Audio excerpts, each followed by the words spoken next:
Hello everyone, welcome to true IAS and PCS. हम लोग discuss कर रहे थे अपने चैप्टर नंबर 5 को हमने स्टार्ट करा था जो नाम है इसका यूनियन एंड इट्स टेरिटरी, और हमने बेसिक तरीके से आर्टिकल 1, आर्टिकल 2 और आर्टिकल 3 को समझ लिया था कि ये क्या है। और आई होप आप सभी की रिवीजन बहुत अच्छे से चल रही होगी, क्योंकि साइमल्टेनियसली लक्ष्मीकांत का, जैसा कि मैंने बताया, जो फर्स्ट पार्ट है इसका, जिसके अंदर 11 चैप्टर है, उसके अंदर आपकी कॉम्प्रिहेंसिव तरीके से कमांड होनी चाहिए ताकि जो फैक्चुअल कंटेंट है कुछ भी वो आपका मिस ना हो। तो चलो अब नेक्स्ट टॉपिक की तरफ हम फटाफट बढ़ते हैं, बिना टाइम वेस्ट करें। पार्लियामेंट की पावर क्या होती है? To reorganise the states. ठीक है, हमने पढ़ा था ना कि पार्लियामेंट की पावर है ये आर्टिकल 3 के अंदर।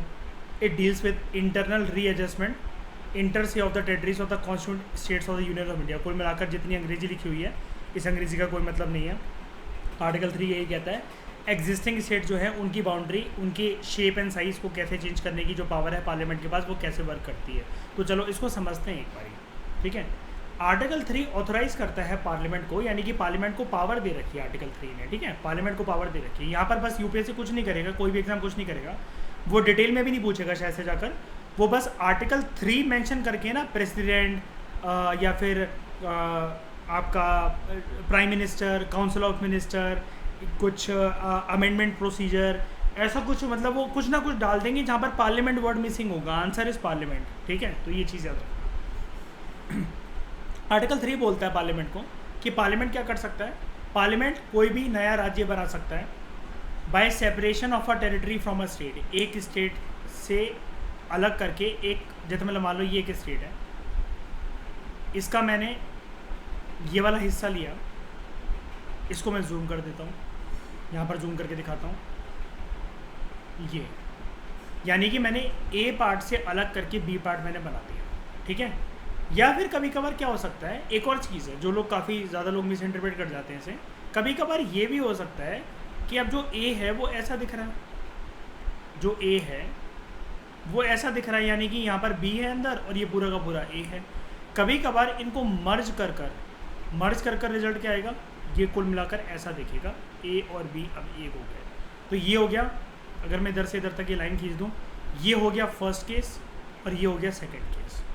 ठीक है, बाय यूनाइटिंग टू और मोर स्टेट्स और पार्ट्स ऑफ द स्टेट्स और by uniting any territory to be part of the state. यानी कि जोड़ भी सकता है, 2-3 जोड़कर एक रीजन, एक टेरिटरी, एक स्टेट बना सकता है। एक स्टेट, एक टेरिटरी, एक रीजन को तोड़कर 2-3 भागों में बांट भी सकता है। अगर राज्य टूटता है तो 2 राज्य निकल कर आ जाएंगे। रीजन टूटता है तो आपको पता ही है ना, जैसे सब डिविजन्स होती हैं, तहसील बढ़ जाते हैं, गांव बढ़ जाते हैं, है ना, गली मोहल्ले बढ़ जाते हैं। जैसे शहरों में आओ तो RWA बढ़ जाएंगे, है ना, नए नए एरियाज़ वो बन जाएंगे। तो ये सब चीज़ें होती रहती हैं। उसके बाद किसी भी स्टेट का एरिया भी इंक्रीज़ कर सकता है। अब आप कहोगे एरिया कैसे इंक्रीज़ हो जाएगा, क्या खींच देगा उसको?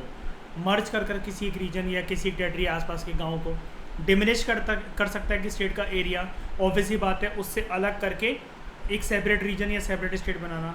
ऑल्टर कर सकता है स्टेट की बाउंड्रीज़, कि अभी तक मान लो ये एक स्टेट है, इसकी बाउंड्री कुछ ऐसे आ रही है, तो इसकी बाउंड्री जो है वो हो सकता है यहाँ पर ऐसे कर दे कि अब ये वाला जो हिस्सा है, ये वाला जहाँ से मैंने ये डॉटेड लाइन खींची है, ये वाला हिस्सा अब इस स्टेट के पास चला जाएगा, स्टेट ए के पास।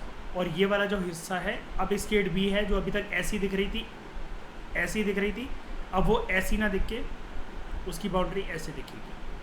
ठीक है, and it can alter the name of any state. नाम भी चेंज हो सकते हैं, जैसे शहर के नाम देख लो। अब हम बॉम्बे यूज़ नहीं करते हैं, हाई कोर्ट में यूज़ होते हैं पुराने नाम, Calcutta high court, Bombay high court वगैरह, लेकिन बॉम्बे की जगह जो ये नाम चेंज हुए, क्या बोलते हैं हम लोग इसको? मुंबई। दिल्ली में इतने सारे नाम चेंज होते रहते हैं, जैसे कोई मार्ग होते हैं जैसे अलग अलग कि हमें इसका मार्ग का नाम चेंज करना है, पुरानी दिल्ली में बड़ी सारी गलियों का नाम चेंज करना है, ये कुछ भी करना है। बहुत सारे राज्य में ऐसे चीज़ होती रहती है। जैसे आप उसी को देख लो, ये यूपी के अंदर ये कौन सा बवाल मचा था, क्या? प्रयागराज। हाँ, वेरी गुड, प्रयागराज। तो और पहले उसका नाम क्या था? इलाहाबाद। किसने दिया था इलाहाबाद नाम? किसने दिया था इलाहाबाद नाम?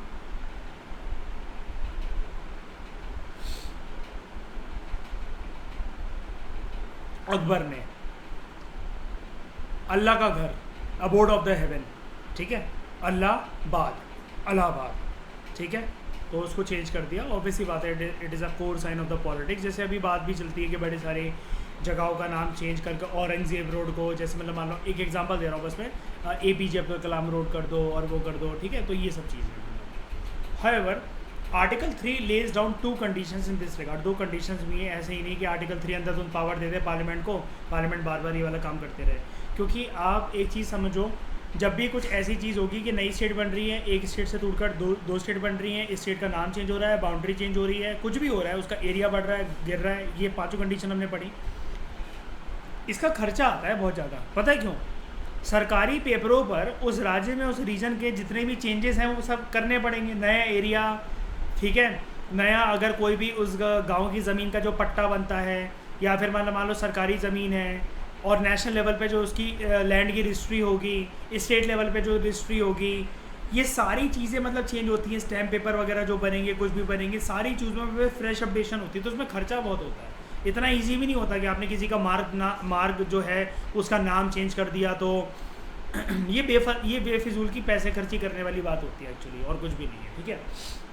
क्योंकि इसमें क्या रखा भाई, इतना पैसा कहीं काम आ सकता है स्टेट वेलफेयर प्रोग्राम्स के अंदर कहीं ना कहीं करके।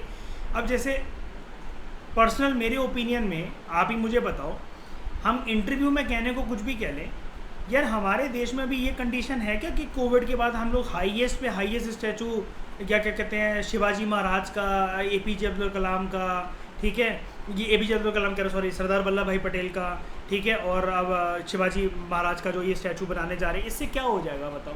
इससे क्या हो जाएगा? गरीबी मिट जाएगी, लोग ज़्यादा काबिल हो जाएंगे, लोगों में देशभक्ति क्या ज़्यादा जाग जाएगी, क्या हो जाएगा इससे बताओ? है ना।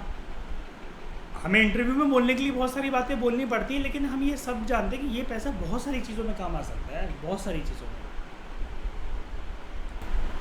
However article 3 lays down 2 conditions in this regard. 1, कोई भी अगर ऐसा बिल आता है जो कि ये बोलता है कि ऊपर में से कोई भी चेंजेस अगर आने हैं, it can be introduce in the parliament only. ऐसा कोई भी बिल पार्लियामेंट में इंट्रोड्यूस हो सकता है with the prior permission of the राष्ट्रपति ओनली। राष्ट्रपति परमिशन देगा, पार्लियामेंट में वो बिल आएगा, और सिर्फ पार्लियामेंट में ही आएगा राष्ट्रपति की परमिशन देने के बाद। यहाँ पर UPSC का गेम खेलेगा, गवर्नर कर देगा और स्टेट लेजिस्लेटिव असेंबली कर देगा, एक स्टेटमेंट दे देगा। ऐसे कीवर्ड्स को टारगेट कर लिया करो, ठीक है। And 2, before recommending the bill, president ऐसे ही थोड़ी रिकमेंड कर देगा, मुझे सोते सोते सपना आया कि कोलकाता का नाम रसगुल्ला कर देना चाहिए, है ना,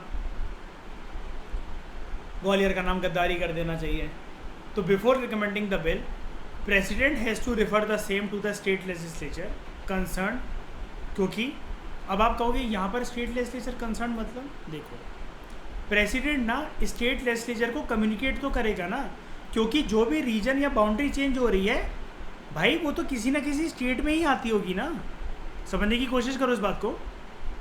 हम लोग जो यूनियन और सेंटर वर्ड यूज़ करते हैं वो कोई दिल्ली थोड़ी ना है, या फिर इंडिया में कोई जगह थोड़ी ना है, वो तो पूरे इंडिया, जम्मू एंड कश्मीर से कन्याकुमारी, गुजरात से अरुणाचल, ये अंडमान निकोबार, 200 नॉटिकल माइल का एरिया, कुछ हवा का एरिया, ये भारत है हमारा पूरा का पूरा। ये इंडिया की टेरिटरी है, पॉलिटिकल फ्रंटियर्स है इसके, पानी से लेकर धरती से लेकर आकाश तक, ये है पूरा का पूरा हिस्सा हमारा। कोई सेंटर और यूनियन कोई जगह थोड़ी ना है। दिल्ली को हम ये थोड़ी ना बोल सकते हैं, क्यों? दिल्ली में तो है स्टेट लेजिस्लेटिव असेंबली, यहाँ पर भी चीफ मिनिस्टर होता है, काउंसिल ऑफ मिनिस्टर्स होते हैं। तो जिस भी स्टेट, मतलब ध्यान से सुनना मेरी बात, अब जो मैं बोलने जा रहा हूँ, स्टेट्स को या रीजन को मर्ज करके स्टेट का एरिया बड़ा करना है, स्टेट्स को तोड़कर 2 राज्य बनाने हैं, उसका एरिया कम करना है, उसका नाम चेंज करना है, उसकी बाउंड्री चेंज करनी है। जो भी स्टेट इससे प्रभावित होगी ना, प्रभावित, प्रेसिडेंट पहले उस राज्य के स्टेट लेजिस्लेचर को, विधानसभा को इन्फॉर्म कर देगा, ठीक है, जो भी उस चीज़ से कंसर्न होगी, प्रभावित होगी, for expressing it's views with in a specific period, कि आप क्या सोचते हो, हम ऐसा करने जा रहे हैं, आप भी अपनी राय दे दो। राय मानी जाएगी ना, ये राय मानी जाएगी नहीं मानी जाएगी, ये डिबेट नहीं है, ये इंपॉर्टेंट है एनालिसिस, इसको ध्यान से समझो। नाम चेंज करने की वजह से, स्टेट का एरिया बढ़ाने की वजह से, कोई गांव एक राज्य को उठाकर दूसरे गांव को दे दिए, राज्य की जो सीमा है उससे प्रभावित हो रही है, या तो बढ़ रही है या कम हो रही है, घट रही है, बड़ी हो रही है, छोटी हो रही है, जो भी हो रही है, उसका नाम चेंज हो रहा है, तब भी बहुत सारी चीज़ें प्रभावित हो रही हैं। तो पार्लियामेंट अपनी मर्जी से ऐसा नहीं कर सकता, जबकि पार्लियामेंट के पास पावर है। पार्लियामेंट को ये जो है, पहले बिल प्रेजेंट करेगा प्रेसिडेंट, लेकिन प्रेसिडेंट भी अपनी मर्जी से नहीं कर सकता। प्रेसिडेंट ना पहले एक कंडीशन है, एक रूल है, हम लोग हमेशा अपने देश में फॉलो करते हैं ना प्रोसीजर। तो यहाँ पर प्रोसीजर ये है कि प्रेसिडेंट ना सबसे पहले जिस भी राज्य की जो तय सीमा जो प्रभावित हो रही होगी, उसका नाम, चाहे बाउंड्री, चाहे साइज, कुछ भी ऊपर नीचे हो रहा होगा उसका, उधर के विधानसभा को राष्ट्रपति बताएंगे कि ऐसा ऐसा होने जा रहा है, आप एक बारी अपने भी राय दे दो कि आप क्या चाहते हो जो हम कर रहे हैं, आप इस चीज़ से सहमत हो कि नहीं हो, या फिर आप भी कुछ बोलना चाहते हो इस मुद्दे पर क्या नहीं हो। वो विरोध करें ये करें, इसकी महत्वता नहीं है, इसकी इंपॉर्टेंस नहीं है, उनको बोलने तो जो मर्जी स्टेट लेजिस्लेचर का हम ऐसा नहीं होने देंगे, उसको बोलो बेटा होने ना होने की तो बात ही नहीं है, तेरे से पूछने आ गए वही बहुत बड़ी बात है। वही वाली बात है कि मतलब अभी तक तू ज़मीन पे बैठा था तब तक कोई बात नहीं, अभी तेरे को गोदी में बैठा लिया तो तेरे नखरे आ रहे हैं, तेरे से व्यूज़ मांगने हम आए हैं। ठीक है, व्यूज़ का मतलब होता है राय, पसंद आएगी तो ले लेंगे, नहीं आएगी तो अपनी तशरीफ में डालिए उन राय को। फर्दर जो पावर है पार्लियामेंट की नए नए राज्य बनाने की, इट इंक्लूड्स, एक और पावर इसमें इंक्लूड होती है, it includes power to form a new state या फिर नई यूनियन टेरेटरी। कैसे बनेगी? By uniting a part of any state या फिर uniting a part of any union territory, किसी भी अन्य राज्य से और अन्य यूनियन टेरेटरी से जोड़कर। ठीक है, ये इसका सबसे लेटेस्ट एग्जांपल तो यही है, अभी Dadra and Nagar Haveli and Daman and Diu. कर दिया कि नहीं कर दिया, ये वही वाली बात है। ठीक है, कोई नया नहीं है। अब मैं पॉइंट नंबर 3 पे जा रहा हूँ एक बार देखने के लिए। इसको ऐड करा गया था, इसको ऐड करा गया था by 18th constitutional amendment act of 1966। ठीक है, ये याद रखना, ये वाली पावर ऐड करी गई थी by 18th constitutional amendment act of 1966, बाद में आई है। ठीक है, वापस जा रहा हूँ मैं। प्रेसिडेंट और पार्लियामेंट, चाहे प्रेसिडेंट हो जो पार्लियामेंट हो, अब देखो मैंने बोला ना बेटा तुम्हारे व्यूज़ ज़्यादा उछलने की कोशिश नहीं करो, they are not bound by the views of the state legislature. Views तो क्योंकि व्यूज़ तो व्यूज़ होते हैं, आपका नज़रिया है। मैंने आपसे कोई चीज़ पूछी है, रास्ते में आप कहीं जा रहे हो, मैं महाराष्ट्र गया, मैं अंकिता के घर जा रहा हूँ मान लो, उधर से किसी ने बताया कि आप यहाँ से ऐसे चले जाओ, इधर से चले जाओ, वो चले जाओ, गूगल मैप मुझे कुछ बता रहा है। 3-4 की मैंने राय ले ली, गाड़ी मेरी भाई, पेट्रोल मेरा, गाड़ी का हैंडल मेरे हाथ में, मेरी मर्जी है, मैं जहाँ मर्जी लेकर जाऊँ, चाहे मैं लंबे रास्ते से लेकर जाऊँ, छोटे रास्ते से लेकर जाऊँ, मैं तो बस पूछता चल रहा हूँ कि यहाँ से कहाँ है। 3-4 लोगों ने अलग अलग वो बातें बताई, जिनकी मुझे बातें पसंद आएगी वो आएगी, बाकी तो मुझसे ये थोड़ी ना कहेंगे हमने बताया उसी रास्ते पे जाओ। तो कहने का मतलब क्या है, प्रेसिडेंट ऑफ पार्लियामेंट में ईदर एक्सेप्ट और reject them even if views are received in time. उसको एक टाइम दिया गया था ना, within a specified time. UPSC इस पे भी खेल सकता है, इस वर्ड पे भी, कि 90 डेज़ के अंदर या 30 डेज़ के अंदर उनको देना चाहिए। कंफ्यूज मत होना, इन सारी बातों पे पैनी नज़रें रखा करो। मैं वही बोलता हूँ, जिसने लक्ष्मीकांत का पार्ट 1 कर लिया, एक तो उससे कॉन्फिडेंस बिल्ड होता है, बहुत ज़्यादा रिवीजन का टाइम बचाता है यूपीएससी में, अन्य सब्जेक्ट्स का बहुत ज़्यादा बचेगा। और शुरू में जो टेस्ट सीरीज़ होती हैं, विजन आईएएस इनसाइट्स की, आईएएस बाबा, जीएस स्कोर ओनली आईएएस, उसमें बहुत अच्छे नंबर आएंगे। उसमें आप ऐसा मान लो कि 150 to 180 नंबर आएंगे। तो ये कॉन्फिडेंस बिल्डिंग का काम कर देता है कि पार्ट 1 की कमांड ऐसी होनी चाहिए, एक पॉइंट ऐसा आना चाहिए आपका लाइफ में दिसंबर के महीने तक, कि जब आप सिर्फ 3 दिन लगाकर पूरे के पूरे जो पार्ट 1 के अंदर जो 11 चैप्टर है लक्ष्मीकांत के, वो आप एक ही दिन में रिवाइज कर पाओ। यानी कि ये दिन कब आएगा? जब शुरू से अभी से मेहनत करते चलोगे तब आएगा ये वाला दिन। Further, it is not necessary to make a fresh reference to the state legislature. हर बार स्टेट लेजिस्लेचर को कम्युनिकेट नहीं करेंगे प्रेसिडेंट, नेसेसरी नहीं है। मतलब ये एक बार कर दिया, बता दिया, वो ठीक है।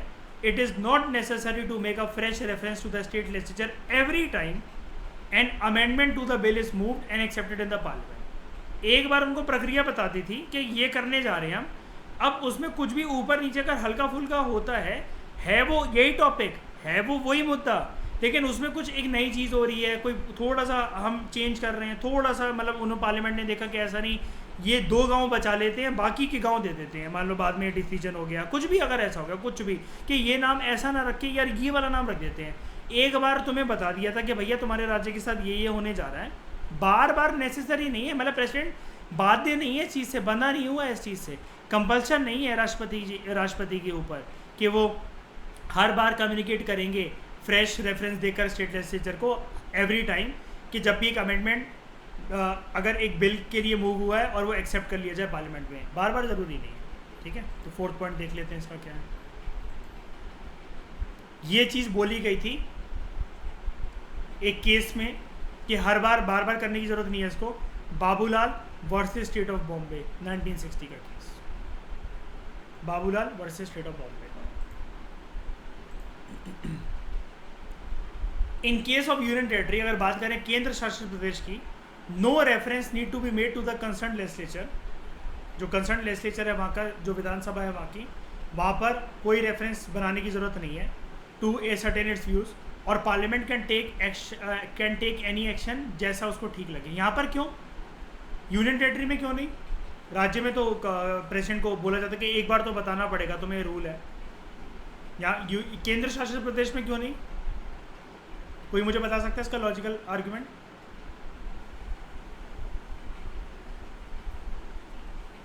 आराम से सब बोलो एक साथ, सब बोलो एक साथ। बताओ एक एक करके बताओ।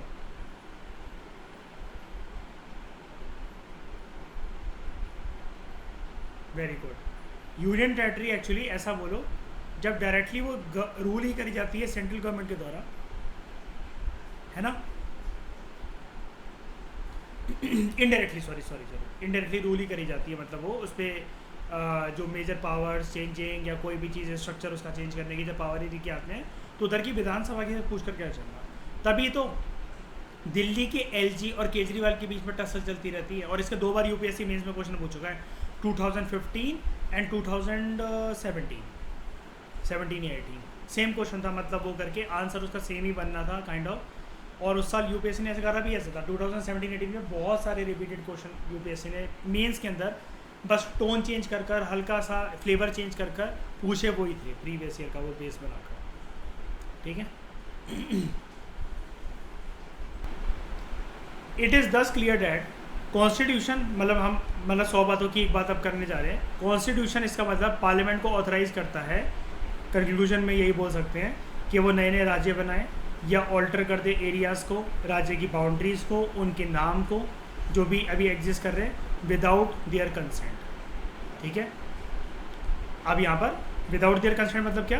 बस व्यूज़ ही तो जान रहे हैं, तुम्हारी परमिशन नहीं ले रही है, परमिशन नहीं लेनी है, कंसेंट नहीं लेना है, व्यूज़ बस एक बार जो प्रोसीजर था वो फॉलो कर लिया, अब हमारी चलेगी। In other words, parliament can redraw the political map of India. इसका मतलब पूरे भारत का जो मैप है, पॉलिटिकल मैप है, वो रीड्रॉ कर सकता है parliament according to its will. अब ये अगर स्टेटमेंट आ जाए ना, लोग पढ़ के तो जाते हैं नहीं अच्छे से, तो पता क्या कहेंगे, यार पार्लियामेंट के पास, अब यूपीएससी क्या करेगा यहाँ पर, parliament has complete and irrevocable power. बस लौंडियों का दिमाग खराब। भाई मैं तो एलिमिनेट कर आ गया, एक्सट्रीम स्टेटमेंट थी वो तो एक्सट्रीम स्टेटमेंट दे रखा था कि parliament only can do this और it is irrevocable, it has the sole super power in this regard, कि वो ऐसा पॉलिटिकल मैप इंडिया का सिर्फ can be change by parliament only. भाई इतने सारे कीवर्ड थे उसके अंदर एक्सट्रीम वाले, मैं तो पूरी स्टेटमेंट एलिमिनेट कर आ गया, और उसको एलिमिनेट करने की वजह से 3 ऑप्शन एलिमिनेट हो गए और मैं राइट आंसर तक पहुंच गया। इस बार पक्का हो जाएगा मेरा यूपीएससी। ऐसे नहीं होता है, ठीक है। ऐसे लोगों को मेरे सामने लेकर आना जरा, अगर कभी मिले तो। हेंस जो टेरिटोरियल इंटेग्रिटी है या जो कंटिन्यूड एग्जिस्टेंस है किसी भी स्टेट का, ये कॉन्स्टिट्यूशन के द्वारा गारंटीड नहीं है कि भैया आप जैसे दिखते हो, जितना आपका घर परिवार का साइज़ है, यानी कि राज्यों से बोला जा रहा है ये संविधान ने आपको वादा नहीं करा है इस चीज़ का। और ये लाइन भी आ सकती है यूपीएससी के अंदर कि territorial integrity and state will continue to exist, this has been promised by the constitution. इसको कोई समझ ही नहीं पाएगा कि ये लाइन आई क्यों है, कहाँ से आई है। That continued existence of the state has been promised by the constitution. आप कहोगे हाँ और क्या, राज्य चलते तो हैं, बिखर थोड़ी ना गया है, हाँ आर्टिकल 1 टूटने थोड़ी ना देता है इसको, लेकिन ये मतलब ही नहीं है इस लाइन का, ये मतलब ही नहीं है इस लाइन का। कंटिन्यूड एग्जिस्टेंस का ये मतलब ही नहीं है कि आर्टिकल 1 से कुछ लेना देना ही नहीं है इसका। वरना बंदा ये सोचे हाँ मध्य प्रदेश ऐसे ही तो दिख रहा है जैसे पहले दिखता था, यूपी वैसे ही तो है, ये सब कुछ वैसे ही तो है, मेरा गांव आज भी वैसे ही दिखता है, आज़ादी के पहले जैसे दिखता था, मेरे दादा परदादा बताते थे। तो ये गारंटीड है कॉन्स्टिट्यूशन के द्वारा, ये टूट थोड़ी ना सकते हैं, बेकार थोड़ी ना सकते हैं। इंसान ज़्यादा तब सोचता है जब वो मेहनत नहीं करके जाता, तब वो अपने हिसाब से लॉजिक मार के अपने आप को बेवकूफ़ बना के खुश कर रहा होता है। Therefore India is rightly described as, यहाँ से निकल कर आता है, अगर ये आपको अब ये टर्म आ जाए जो कि यूपीपीएससी वगैरह के मेंस में काफ़ी बार आ चुकी है, indestructible union of destructible states. ये बहुत प्यारी टर्म मुझे लगती है, इसका इंटरप्रिटेशन भी काफ़ी डीप है, लेकिन अब तो आप इससे समझ जाओगे, अब तो आपके लिए बच्चों वाला है। तोड़ के देखते हैं पहले इसको। इनडिस्ट्रक्टिबल यूनियन और डिस्ट्रक्टिबल स्टेट्स, दो टर्म निकल कर आएंगे, इसको तोड़ कर देखते हैं। इनडिस्ट्रक्टिबल यूनियन, पूरा जो ये भारत है इसमें से कोई राज्य सीमा अलग नहीं हो सकती कि तुम कल को सोचो कि यूपी, कर्नाटका, मध्य प्रदेश वगैरह ये अलग हो जाएंगे, ये अलग नहीं हो सकती है। कि यहाँ पर कोई ये सोचे कि हम राज्य अलग बना लेंगे, मध्य प्रदेश वगैरह ये सोचे कि हम अलग अलग राज्य वगैरह बना लेंगे, राज्य मतलब कंट्री बना लेंगे इससे अलग होकर, नहीं, ये अलाउ नहीं है। इनडिस्ट्रक्टिबल यूनियन है, यानी कि ये कश्मीर से कन्याकुमारी, गुजरात से अरुणाचल, और यहाँ पर कुछ आइलैंड्स, यहाँ पर कुछ आइलैंड्स, और समुद्र के 200 नॉटिकल माइल का कुछ ऐसा एरिया और कुछ हवा का एरिया, ये इनडिस्ट्रक्टिबल है। ये सेपरेट कंट्री बनकर या सोचे वो हम अलग हो जाएंगे, ये नहीं, बिल्कुल अलाउ नहीं है। लेकिन स्टेट जो है वो डिस्ट्रक्टिबल है, स्टेट जो है वो डिस्ट्रक्टिबल है, यानी कि अगर इसी स्टेट को मैं ले लूँ और इसका जूम पिक्चर में अगर आपको दिखाऊं, तो यहाँ पर ये अगर बीच में हार्ट ऑफ इंडिया अगर ये मध्य प्रदेश है, तो भैया इसके 2 गांव इधर जा सकते हैं, भोपाल को दिए जा सकते हैं, भोपाल का कुछ हिस्सा इंदौर में मिक्स करा जा सकता है, इंदौर का कुछ हिस्सा उज्जैन में दिया जा सकता है, या मध्य प्रदेश में अभी तक जैसे ये था इसको अलग करके हमने छत्तीसगढ़ बना दिया और ये अब मध्य प्रदेश बन गया। पहले मध्य प्रदेश कुछ ऐसा दिखता था कि छत्तीसगढ़ को हटा दो, लेकिन अब ये छत्तीसगढ़ ऐसा दिखता है। इसका मतलब मैं इसको पता है कैसे देखता हूँ, मेरे को जब इसके आंसर लिखने होते हैं ना, मेरी डीप एनालिसिस ये कहती है, और बहुत सालों की मेहनत है, ये राज जान जाओ, चेहरे पे स्माइल आ जाएगी, खुश हो जाओगे। ये क्वेश्चन ऐसे नहीं होगा सॉल्व। यूपीएससी अब ये पूछेगा ना, अब तो बहुत बार पूछ चुका है, लेकिन अब ये पूछेगा ना, तो मैं बताता हूँ। देखो यूपीएससी अगर मान लो कोई बैठ के सोच रहा है यार 2023 के मेंस में क्या डालना है, क्या डालना है, क्या डालना है, वो पता है क्या सोचेगा?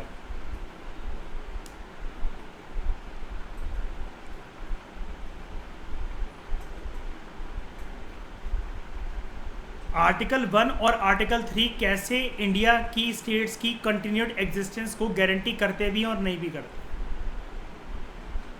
इनडिस्ट्रक्टिबल यूनियन आर्टिकल 1 के अंदर गिवन है, डिस्ट्रक्टिबल स्टेट्स आर्टिकल 3, इसको ऐसे देखा जाता है। इसलिए भाग तो कोई सकता ही नहीं है भाई यूपीएससी में। क्या भागोगे तुम, किस लाइन से भाग जाओगे? एक दिन में कितनी चैप्टर कर लोगे? कर लिए तो मुझे टेस्ट दे दो। कोई पर्सन ये बोले ना मैं ऐसे चैप्टर को, प्रीएम्बल जैसे चैप्टर को एक दिन में ख़त्म कर सकता हूँ, रिवाइज कर सकता हूँ, ठीक है, मुझे टेस्ट दे दो एक बारी। देख रहे हो कितनी डीप मीनिंग है इस बात का। ये छुप कर दे रखे हैं, दिखेंगे नहीं, लेकिन आपको कहीं पर भी दिमाग इतना चलेगा नहीं। Union government can destroy the states whereas the state governments can not destroy the union. एक तो इसका मतलब ये भी है, सेंटर कुछ भी कर सकता है, बच्चे कुछ नहीं कर सकते। यूएसए में लेकिन क्या ऑन द अदर हैंड, जो टेरिटोरियल इंटीग्रिटी और कंटिन्यूड एग्जिस्टेंस के स्टेट का ये गारंटीड है कॉन्स्टिट्यूशन के द्वारा। वहाँ पर कितने राज्य कोई मुझे बता सकता है? यूएसए में 50। हमारा जैसे राज्यसभा है तो वहाँ पर जो रिप्रेजेंटेशन होती है राज्यों की, क्या सबकी इक्वल है? सबकी इक्वल है? नहीं, कहाँ इक्वल? सब क्या सबकी इक्वल है? इक्वल सीट्स हैं हर राज्य की? नहीं है राज्यसभा के अंदर, कहाँ इक्वल है? लेकिन यूएसए में हाउस ऑफ एल्डर्स के अंदर इनको, जो इनका अपर हाउस होता है, वहाँ इक्वल सीट्स हैं। 50 states and 2 representatives from each state, यानी कि टोटल 100। मैं इंडिया की बात पूछ रहा था भैया पहले। हाँ, यूएसए में इक्वल है, इंडिया के अंदर नहीं। इंडिया के अंदर हर चीज़ कैसे, किस मुद्दे पर आ जाती है? राज्य का जो बंटवारा होता है, ये विधानसभा और इनके अंदर ये कुछ भी करके जितनी सीटें जाएंगी, किस बेसिस पे जाती है? वेरी, सिर्फ एक पैरामीटर, पॉपुलेशन। तो लास्ट बात एक और बता दो, फिर हर सेंसस में तो पॉपुलेशन बढ़ती चली जाती है, तो ये विधानसभा और ये लोकसभा की सीटें बढ़ती क्यों नहीं दिख रही हैं मुझे? वो हमने फ्रीज कर रखी हैं 2 सेंसस की मदद से, इसकी मैं डिबेट बता दूंगा 1971 और 1991, ठीक है, फ्रीज कर रखी है, ये मैं बता दूंगा डिबेट आपको। अमेरिकन फेडरल गवर्नमेंट जो है, it cannot form new states और alter the border of the existing state without the consent of the states. Consent देख रहे हो, हमारे यहाँ व्यू लिया जाता था और यहाँ कंसेंट। अब क्या करेगा यूपीएससी, इंडिया की लाइन को बनाएगा, यूएससी की लाइन को मिक्स करेगा, 1 only, 2 only, both 1 and 2, neither 1 not 2, और वर्ड क्या चेंज करेगा, यहाँ डाल देगा व्यूज, ऊपर डाल देगा कंसेंट। लेकिन एग्जाम प्रेशर में कौन इतना ध्यान दे रहा है, इतनी डीप से कौन पढ़ कर गया है घर से? लोग तो भागते हैं ना, लक्ष्मीकांत ली करोल बाग में चाय पी रहे हैं, भाई मैंने एक दिन के अंदर लक्ष्मीकांत खत्म कर दी। हर बुक की, हर एनसीईआरटी की 6ठी से लेकर 12वीं क्लास तक की, आप जैसे हम लोग, मैं ये बोलता हूँ ना कि बताओ क्लर्क ज़्यादा क्या कहते हैं इम्पोर्टेंट पर्सन है या आईपीएस या प्रेसिडेंट या प्राइम मिनिस्टर? भाई वो अपना काम कर रहे हैं, वो अपना काम कर रहे हैं, अपने अपने एरियाज में दोनों सुप्रीम है। ऐसी एनसीईआरटी 6ठी क्लास की या कोई भी उसका टुच्चा सा चैप्टर, वो भाई अपने आप में रेलेवेंस होल्ड करके रखता है, अपने आप में। फ्रेश वाटर सबसे ज़्यादा कहाँ मिलता है और सबसे कम कहाँ मिलता है, क्रोनोलॉजिकल वाइज इसको यूपीएससी लगाने को बोला था 2021 के पेपर के अंदर। तुम माजिद हुसैन की बुक पढ़ लो, विकिपीडिया पढ़ लो, इतनी मेहनत क्यों करनी है? 7th क्लास की ज्योग्राफी के अंदर दे रखा है, चम्मच बनाकर एक एक्सप्लेन कर रखा उन्होंने कि सबसे ज़्यादा फ्रेश वाटर की संभावना कहाँ मिलती है और क्या मिलता है।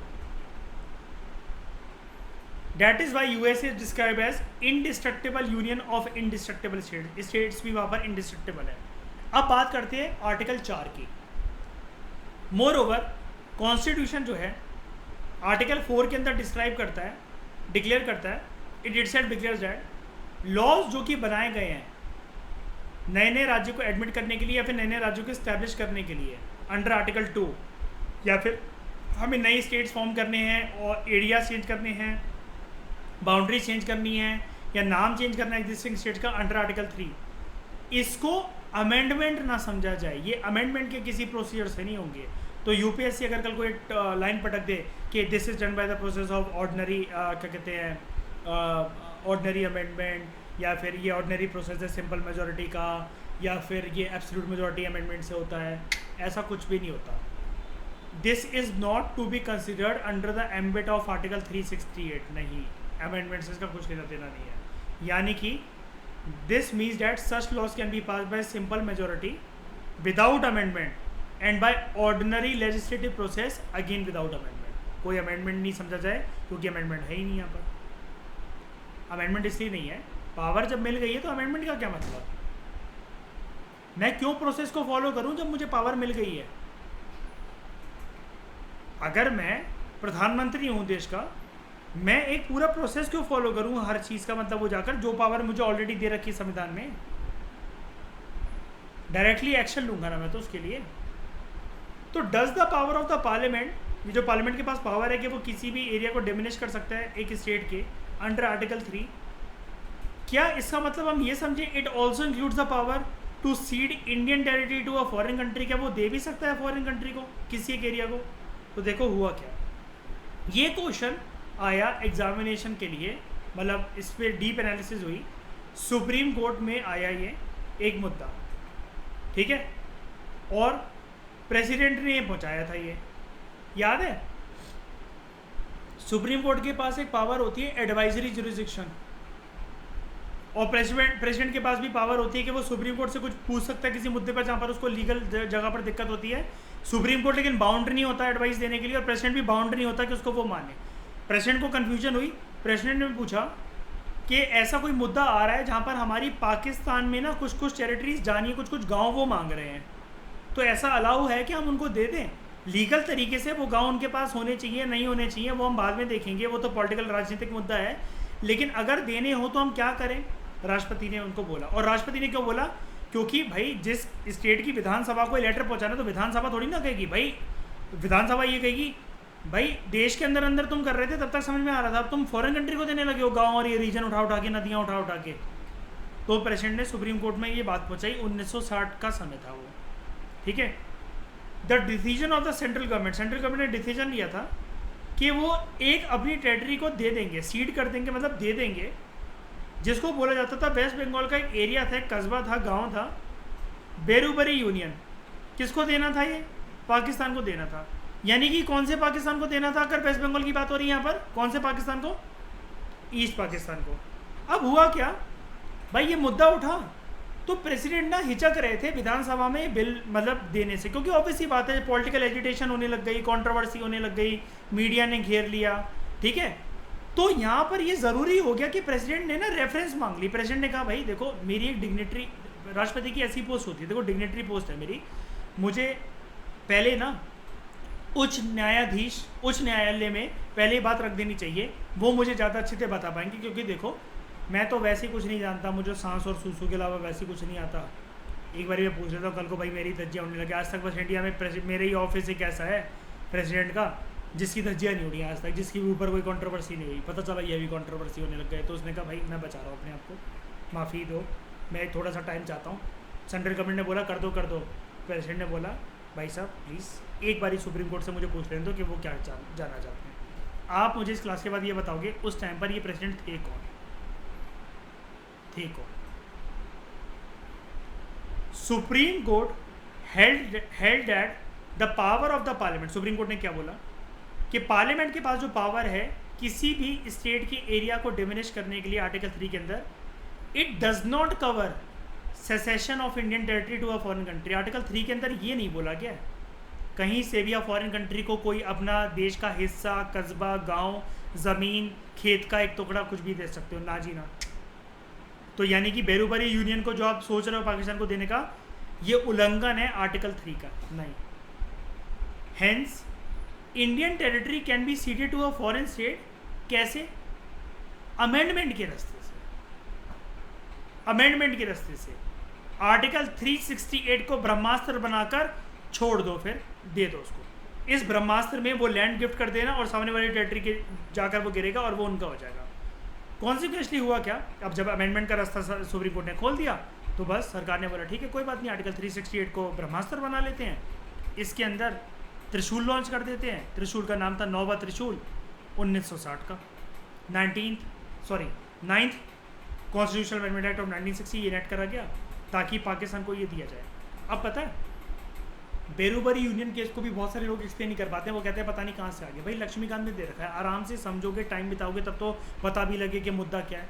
बताओ तुम्हें मिल नहीं गया इसके ऊपर 150 से 250 वर्ड्स, बताना ज़रा। अगर बेरूबरी यूनियन के ऊपर कल को क्वेश्चन आ जाए, नहीं मिल गए, बताना ज़रा कि मुद्दा क्या था, बेरूबरी यूनियन था कहाँ पर, कौन सा अमेंडमेंट आया, कौन सा आर्टिकल आया, सुप्रीम कोर्ट ने कहा क्या, प्रेसिडेंट ने क्या करा, सब कुछ तो मिल गया। 250 वर्ड्स में ज़्यादा ही दिख रहे हैं मुझे तो वर्ड्स यहाँ पर। On the other hand supreme court ने 9 साल के बाद क्या बोला, इन 1969 supreme court ruled that settlement of a boundary dispute, अगर कभी भी बाउंड्री डिस्प्यूट होता है भारत के बीच में दूसरे देश के बीच में, it does not require a constitutional amendment, तो कॉन्स्टिट्यूशनल अमेंडमेंट की जरूरत नहीं है। यानी कि यहाँ पर सुप्रीम कोर्ट ने क्या बोला, दे रहा है जब भारत किसी को कुछ, तो करनी पड़ेगी अमेंडमेंट, क्योंकि यहाँ से ज़मीन जा रही है, कोई टुकड़ा जा रहा है, कोई कस्बा जा रहा है, कोई गांव जा रहा है, कोई शहर उनके नाम हो रहा है, ठीक है। लेकिन बाउंड्री डिस्प्यूट सेटल हो रही है। अब बाउंड्री डिस्प्यूट कभी भी एक से तो होती नहीं है। डिस्प्यूट मतलब क्या होता है, थाली कभी भी, चाटा कभी भी एक हाथ से तो बसता नहीं है, ठीक है। थाली कभी भी एक थाली से तो बसती नहीं है, 2 थालियाँ तो चाहिए मिनिमम। डिस्प्यूट में हमेशा अगर कंट्री ए है तो कंट्री बी भी तो है। तो यहाँ पर हम तो अमेंडमेंट प्रोसीजर फॉलो कर लेंगे, उनके कंट्री में होगा कि नहीं होगा हम कैसे मान लें। चाइना से लड़ाई हो गई तो चाइना में तो क्या पता है प्रोसीजर हो भी ना, वो अंदर पता नहीं क्या ही फॉलो करते रहते हैं अपना प्रोसीजर। तो यहाँ पर कॉन्स्टिट्यूशनल अमेंडमेंट की जरूरत नहीं है। It can be done by executive action. सरकार और सरकार का मंत्रिमंडल वो आराम से इस चीज़ के ऊपर निर्णय ले सकते हैं, क्योंकि यहाँ पर मुद्दा क्या नहीं है, बिकॉज यहाँ पर मुद्दा it does not involve secession of Indian territory to foreign country. यहाँ से देने लेने की बात नहीं चल रही है, यहाँ पर डिस्प्यूट की बात चल रही है, इसको सेटल करने की बात चल रही है। दोनों एग्जीक्यूटिव एक्शन मतलब क्या, दोनों के प्रधानमंत्री राष्ट्रपति एक दूसरे की यात्रा करेंगे देशों की, मिलकर एक एग्रीमेंट साइन कर लेंगे, हो जाएगा मुद्दा सॉल्व। ना अमेंडमेंट की जरूरत है ना कुछ है। आप सरकार हो अभी 5 साल के लिए आप बनाकर बैठे हो, भेजो राष्ट्रपति को या आप खुद जाओ प्रधानमंत्री के तौर पर, जाके सॉल्व करो, आपके पास पावर है। अभी देश की सत्ता आपके हाथ में है, इसके लिए अमेंडमेंट करने की, संशोधन करने की कोई जरूरत नहीं है। 9 साल के बाद सुप्रीम कोर्ट ने सारी चीज़ें क्लियर कर दी। Thank you very much for discussion.